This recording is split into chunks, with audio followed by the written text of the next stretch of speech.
more here, right? Yeah. It's not a very long stretch, but then some of this stuff just. So let me know when we need to stop. Having mainstream representation, and as you get into the mid 90s, you start getting your Candleboxes, Collective Souls, post grunge kind of vibes, right? And stop. Mention on pop. Yeah. Okay, this fucking incenses me. Explain.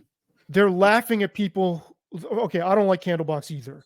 I love Candlebox, but I like bands that basically are the same. Like I like Filter a lot. Okay, and yeah, for me, Filter feels like them all.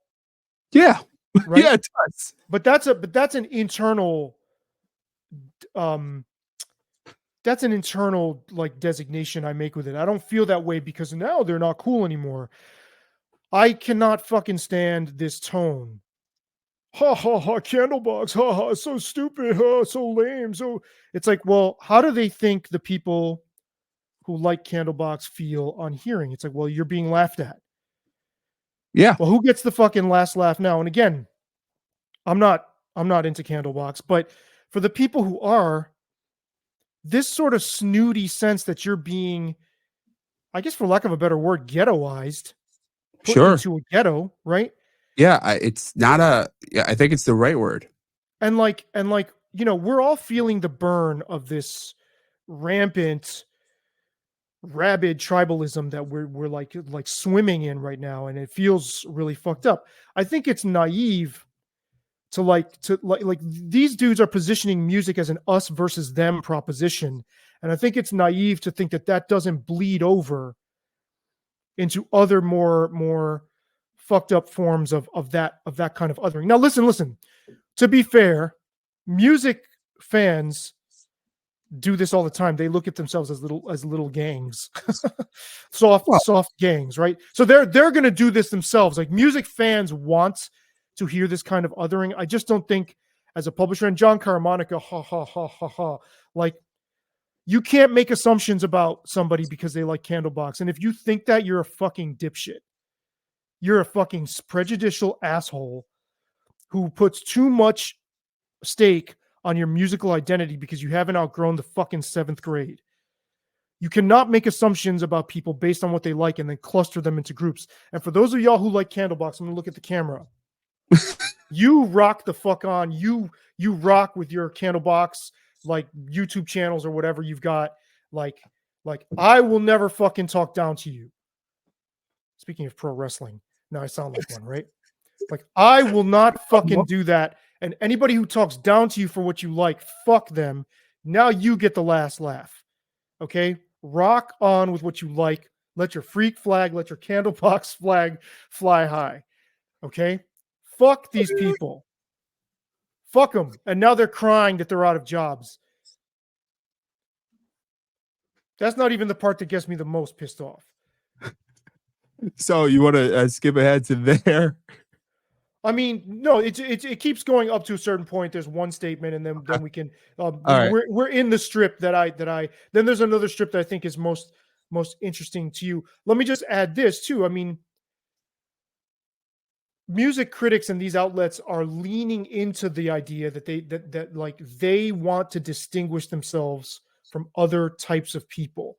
I think we have seen this reach a poisonous exponential degree, and these people are blissfully fucking unaware of the role they played in that, right? And to have a media platform create a brand out of that kind of othering, I think is sick. I think it's really, really, really unhealthy. And the other interesting thing is they backed themselves into a corner because eventually they started talking about your Stone Temple Pilots, who I love to death, right? Mm-hmm. They started talking about bands like that. And so it's like, well, by taking such a hard line, militant, dogmatic stance, you made it so that when you did adapt and open, because I thought it was great when they opened up to all types of music. I don't love poptimism, but I do like that they just, hey, we'll just talk about any music. I thought that the site benefited from that kind of openness. Well, then you're going to leave a bunch of fans going, oh, well, you're just corporate now. Fuck it, you suck. They staked out their turf by drawing a false dichotomy in this line in the sand, and them being really loud about defending that line in the sand, that's a sleight of hand. Let me broaden this out a bit. I think a lot of people are arrogant about their fandoms. Even people who have figured out how to make their fandom a career. Especially people who have figured out how to make their fandom a career. And what I heard is them turning down their nose on one set of people who think that a certain strain of the world that they are the it's that moment in High Fidelity where you are the unappreciated appreciators. I can't stand that movie. I couldn't get more than a few minutes into that movie. I would fight you on that one. I I hate that movie. I love that film. It's one of my favorite films. Absolutely.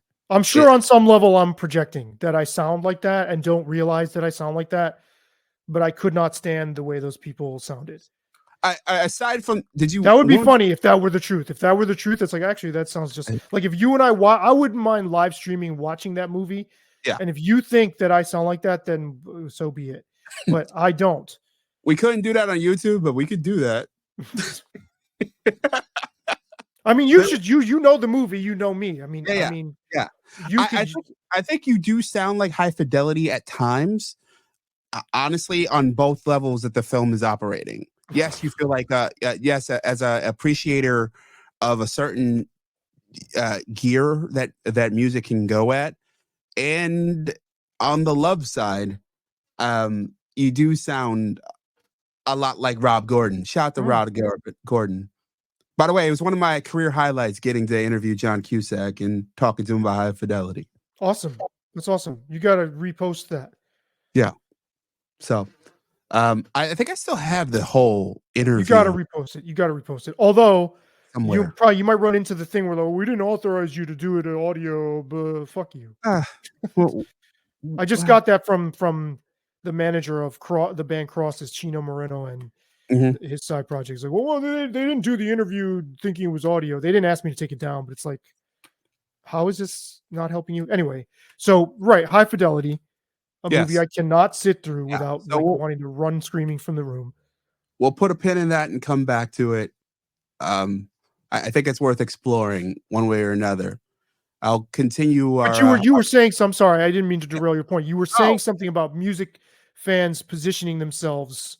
Well, just fans in general. I think there's a certain when you think a certain type of art or sport or thing is the way it should be done, and there are other people who disagree with you, you get into the larger tribalism that is human existence. Sure. And that's what I heard from that clip. I heard that this person is we have appraised this scenario, and we have decided from on high that this is the way things should be, and screw James Brown and those Candlebox people.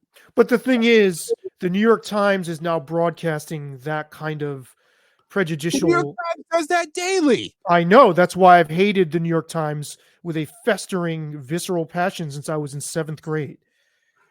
Because I wouldn't go that far, but go on. But because I could always tell, even in middle school, I could tell this is a fucking myopic, like this is a worldview that is so ignorant of everything else around it, so blind and has so much tunnel vision, and all it exists to do is reinforce its own myopia. Same thing for the New Yorker, right? And so I would argue that concept is broader than the New York Times and the New Yorker. You would think that most media outlets are that, but I think there's a particular strain of upper class. To their strain of that. It's just like saturated in that. And so now you've got this New York Times critic laughing at Candlebox and not really understanding how much further that reverberates, because they do that about a lot of people, much to their and our collective detriment. And you can like music that is like mall music, and you can like something super like highbrow, like Gebhard Ullman, the jazz musician or something. You can, like I do. I'm like, Yeah. and there's a lot of people that cross those lines. Yeah. So it's like, well, we know you're not foolish enough to like Candlebox. Ha ha ha. Fuck you too. Yeah, I'm in that ballpark too. Like, Give me your Candlebox fans. Sorry, James, to interrupt you. Yeah, go ahead. Candlebox fans, I'm here for you. You want me to I'll give you the we'll zoom in, allow you to make your Give me point. your poor, your huddled, your beleaguered Candlebox fans. I am here for you. Unlike these elitist fucking scum. Okay? I'm here for you. Come to Saby. That sounds a lot like a populist politician we all know, but we'll get to that at another point.